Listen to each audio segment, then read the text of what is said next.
का नाम है पास्ट इंडेफिनिट। जी हाँ, अगर मैं इसकी पहचान की बात करूं तो इंडेफिनिट की हिंदी आगे और पास्ट की पीछे। तो इंडेफिनिट की क्या होती है? ता, और पास्ट की होती है था। तो इस प्रकार से इन दोनों को जब हम जोड़ेंगे तो हमारी जो पहचान निकल के आएगी वो निकल के आएगी ता था,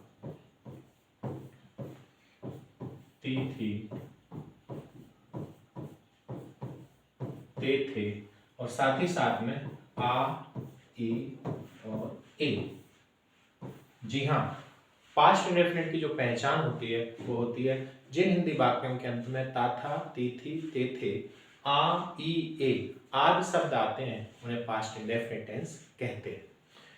अब हम लोग बात करेंगे इसके सिंपल सेंटेंस के फॉर्मूले और नेगेटिव और इंटरोगेटिव के। चलिए देखते हैं।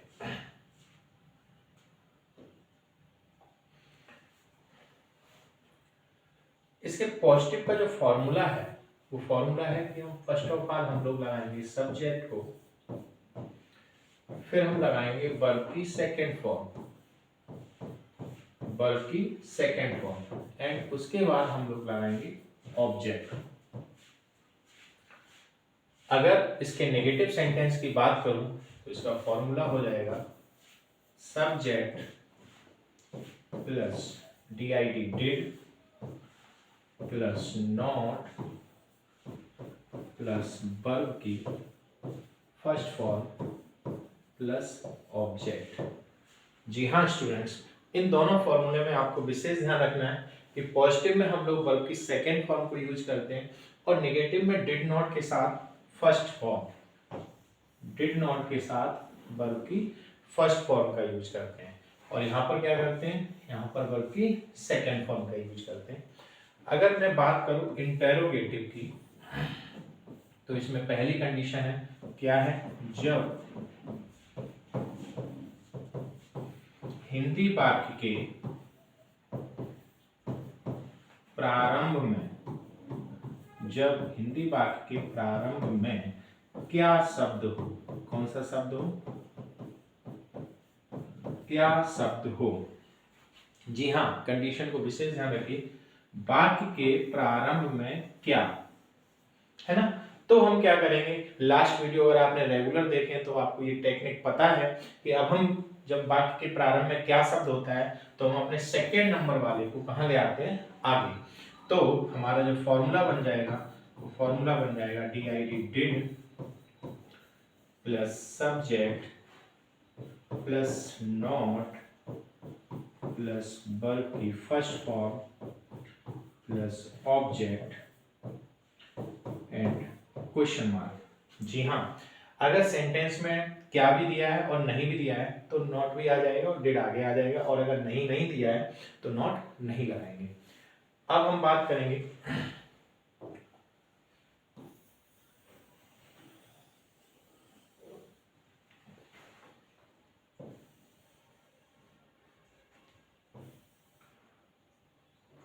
जी, अब हम बात करेंगे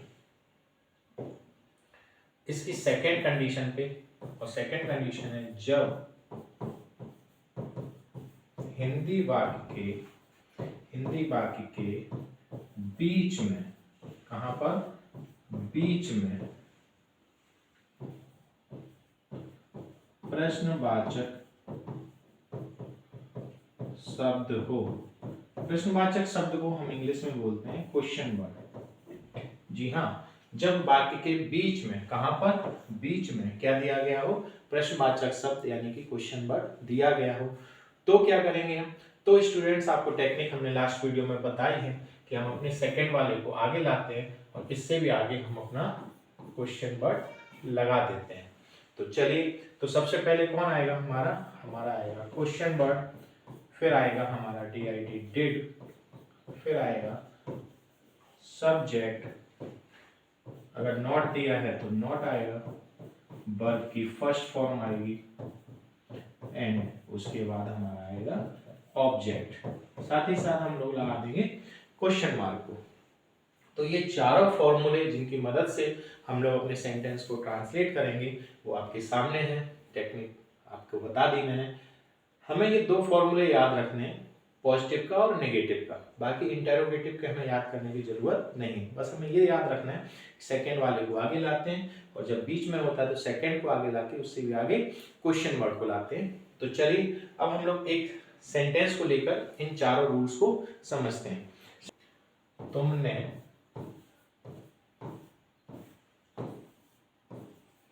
कल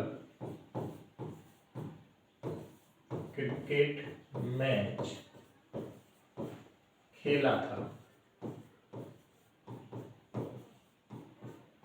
ओके, तो देखिएगा खेला था, आप अगर गौर करेंगे तो इसमें हमारा आ का डंडा आ गया आर ई ए, और जब भी आर ई ए आता है तो क्या हो जाता है, पास्ट इंडेफिनिट हो जाता है। तो फर्स्ट ऑफ ऑल हम सब्जेक्ट लगाएंगे, आप एक बार पीछे आइएगा। आप हम पॉजिटिव सेंटेंस है तो हम सबसे पहले सब्जेक्ट लगाएंगे, फिर वर्ब की सेकेंड फॉर्म और उसके बाद ऑब्जेक्ट। तो चलिए देखते हैं। सब्जेक्ट हमारा इसमें है तुमने, यानी कि यू। खेलने का होता है प्ले, जो कि लगानी हमें यहाँ पर है वर्ब की सेकेंड फॉर्म, तो प्ले का सेकेंड फॉर्म हो जाता है प्लेड। बचा हमारा क्या, क्रिकेट मैच और कल, तो ऑब्जेक्ट है हमारा क्रिकेट मैच हो जाएगा CRICKET, क्रिकेट मैच MATCH, और कल के लिए हो जाएगा यस्टरडे। ओके, कल के लिए क्या हो जाएगा, यस्टरडे। अब इसी तरीके से अगर इसी सेंटेंस में एक शब्द आ जाए, तुमने कल क्रिकेट मैच नहीं खेला था, नहीं शब्द लग जाए यहाँ पर, तो क्या करने वाले, तो इसका जो बनेगा वो बनेगा डिड। आप एक बार फिर से पीछे आइए, आप देखिए नेगेटिव के लिए पहले सब्जेक्ट लगाएंगे, फिर डिड नॉट के साथ वर्ब की फर्स्ट फॉर्म लगाएंगे।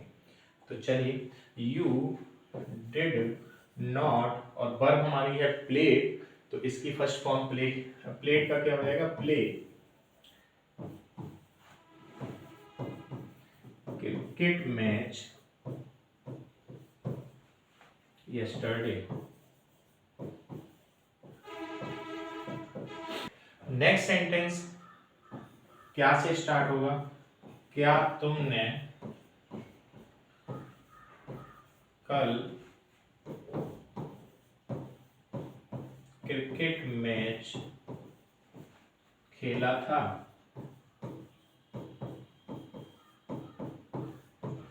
तो स्टूडेंट्स बाकी के आप देखो ना, ये हमारा सेंटेंस है और इस सेंटेंस की शुरुआत में हमारा क्या शब्द आया हुआ है, इस वजह से हमारी जो कंडीशन बनती है, आप देखिए जब हिंदी वाक्य के प्रारंभ में क्या शब्द हो, तो हम क्या करने वाले हैं, हम अपने सब्जेक्ट से पहले क्या लेके आने वाले हैं, डिड को लेके आने वाले हैं। तो चलिए हमारा सब्जेक्ट कौन है, यू, तो ये डिड कहाँ आ जाएगा, आगे, तो हो जाएगा DID, डिड यू, और वर्ब की फर्स्ट फॉर्म आएगी प्ले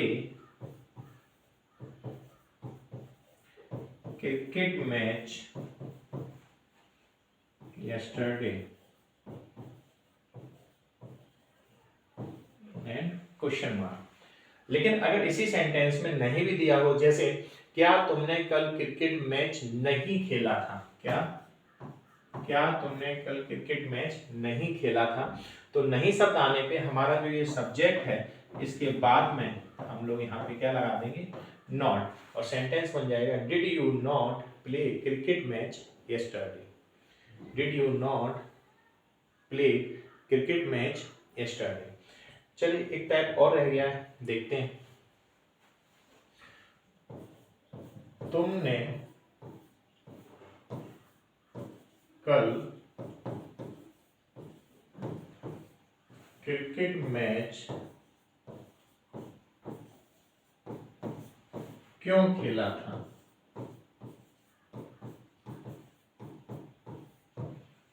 तो आप स्टूडेंट देखिए ये हमारा जो वाक्य है, इस वाक्य के बीच में हमारा प्रश्नवाचक शब्द क्यों दिया गया है। तो मैं क्या करूंगा, तो मैं सबसे पहले अपना सब्जेक्ट लगाऊंगा, इस सब्जेक्ट से पहले हम अपना सेकंड वाला यानी कि डिड लगाएंगे, और उससे भी पहले हम लगाएंगे क्यों, यानी कि वाई। आप एक बार इसको चेक कर सकते हैं, देखिए जब हिंदी वाक्य के बीच में प्रश्नवाचक शब्द हो तो ये हमारा क्या है, ये हमारा सब्जेक्ट है। इससे भी पहले हमने क्या लगाया, डिड, और उससे भी पहले क्या लगाया, क्वेश्चन वर्ड। क्लियर है? तो चलिए हमने वही किया, हमने अपना डिड लगाया, उससे पहले क्वेश्चन वर्ड लगाया। अब क्या बचा, खेला यानी कि वर्ब। तो वर्ब की फर्स्ट फॉर्म आएगी प्ले क्रिकेट मैच यस्टरडे और क्वेश्चन मार्क। लेकिन अगर इसी सेंटेंस में नहीं शब्द भी आ जाए, जैसे तुमने कल क्रिकेट मैच क्यों नहीं खेला था, क्यों नहीं खेला था, तो कोई प्रॉब्लम नहीं है, आप अपने सब्जेक्ट के पीछे जाएंगे और उसके बाद में क्या लगा देंगे, नॉट, और सेंटेंस बन जाएगा why did you not play cricket match yesterday.